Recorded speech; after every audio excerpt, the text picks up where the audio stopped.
परम पूज्य गुरुदेव को प्रणाम करता हूँ। वंदनीय माता जी को नमन है। दोस्तों, मानव मात्र को प्रणाम करता हूँ।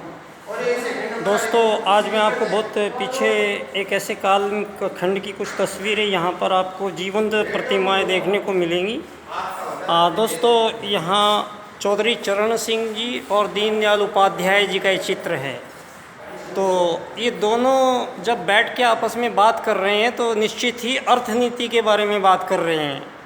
तो चौधरी चरण सिंह की अर्थनीति और पंडित दीनदयाल उपाध्याय जी की अर्थनीति में समानता है। दोस्तों, वो अर्थायाम के माध्यम से आपको पता लगेगी। तो दोनों महापुरुष इस समय जो बात कर रहे हैं वो अर्थनीति की बात कर रहे हैं कि दुनिया में पैसे का क्या होगा, पैसे से आधारित इस दुनिया में मानव को कैसे बचाया जाएगा इस धन से। तो ये विचार चौधरी चरण सिंह जी और दीनदयाल जी के सम्मुख आप देख सकते हैं।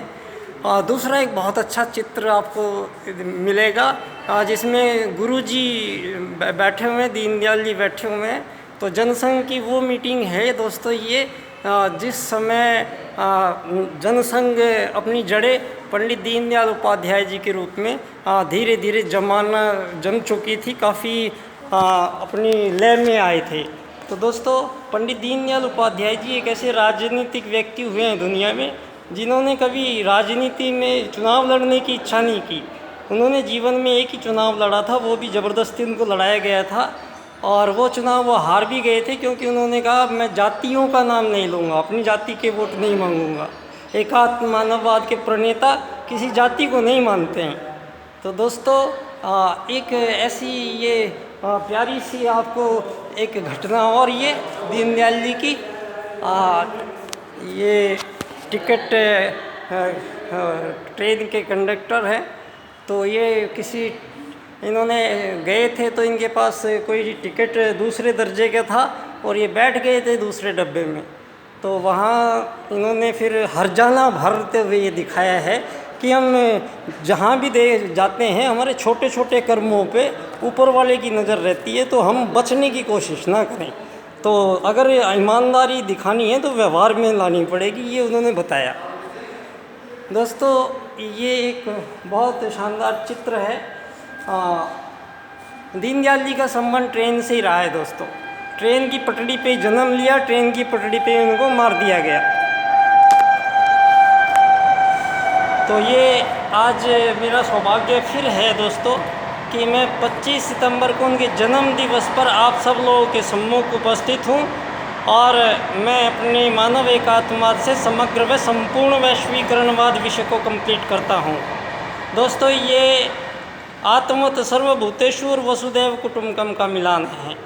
तो जब ये दो सूत्र मिलेंगे तो सारे धरती के 7 अरब लोग जो हैं वो एक वसुदैव कुटुंबकम में जब बनेंगे। आदरणीय प्रधानमंत्री जी, जब आप सारी धरती की सारी सीमा रेखाएं हटा दोगे, तो जब सारी धरती की सारी सीमा रेखाएं समाप्त हो जाएंगी और धरती पे बसने वाले 7 अरब लोगों को एक इकाई मान के और सारी दुनिया में सभी आज़ाद देश जो हैं, ये आज़ाद देश की आज़ाद सरकारें जो हैं दोस्तों, ये आज़ादी संभव नहीं है मानव से। इस पर पुनः गौर करना पड़ेगा। मैं इस पर सारी दुनिया को चुनौती देता हूँ कि मानव से मानव आज़ाद नहीं हो सकता है। आज़ादी शब्द नहीं लिखा जा सकता है मानव के सामने।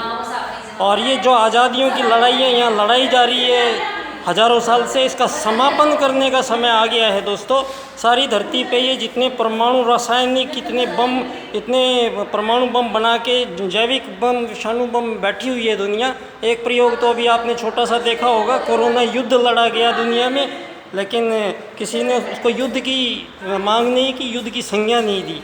दोस्तों, आज सारी दुनिया में क्रूरलिटी, निर्दयता इतनी बढ़ती चली जा रही है। मानव के प्रति मानव का दृष्टिकोण पूरा भिन्न हो चुका है। मानव का एक कॉम्पिटिटर बना हुआ है दुनिया में। मानव ही मानव से दुश्मनी करता है, मानव ही मानव का शोषण कर रहा है। दोस्तों, दुनिया में यहाँ कोई ऊपर वाले की त्रुटि नहीं है, धरती पे ईश्वर ने कोई त्रुटि नहीं की है। ये जितनी भी त्रुटि है ये मानवीय चिंतन की वो त्रुटियाँ हैं जो वाद के रूप में हमें दिखाई देती है। तो ये जो पूंजीवाद है दोस्तों, पूंजीवाद मतलब है धन आधारित जीवन व्यवस्थाओं का निर्माण पंडित दीनदयाल जी नकारते हैं। दीनदयाल जी कहते हैं हमारे वेद में, हमारे सनातन में अर्थ का मतलब है मानव का, जब बहुत सारे मानव धरती पे आएंगे तो मानव आपस में एक दूसरे का सहयोग करेंगे, मानव एक दूसरे की मदद करेंगे, मानव एक दूसरे का साथ देंगे, तो इसको बोला है अर्थ करेंगे। अर्थ का मतलब कोई धन रुपया पैसा संपत्ति सोना चांदी नहीं है। बाद में इस अर्थ का अनर्थ किया गया दुनिया में, धर्म का अधर्म हो गया दुनिया में। सारी दुनिया धार्मिक है लेकिन सारी दुनिया में मारकाट मची हुई है, तो धर्म का मतलब हम लोग समझ नहीं पाए। धर्म अर्थ का अनर्थ हुआ, काम का आपने भोग बना दिया, काम आपने विकार पैदा कर दिया धरती पे, इसको संभालना मुश्किल है अभी। तो मोक्ष कहाँ मिलेगा फिर? मोक्ष कैसे मिलेगा? मोक्ष मरने को थोड़ा ही कहते हैं, तो मरते तो हजारों बार हैं, लेकिन मोक्ष पाने के लिए तो मानव आया है यहाँ पे। रोटी कपड़े मकान के लिए थोड़ी आता है धरती पे मानव।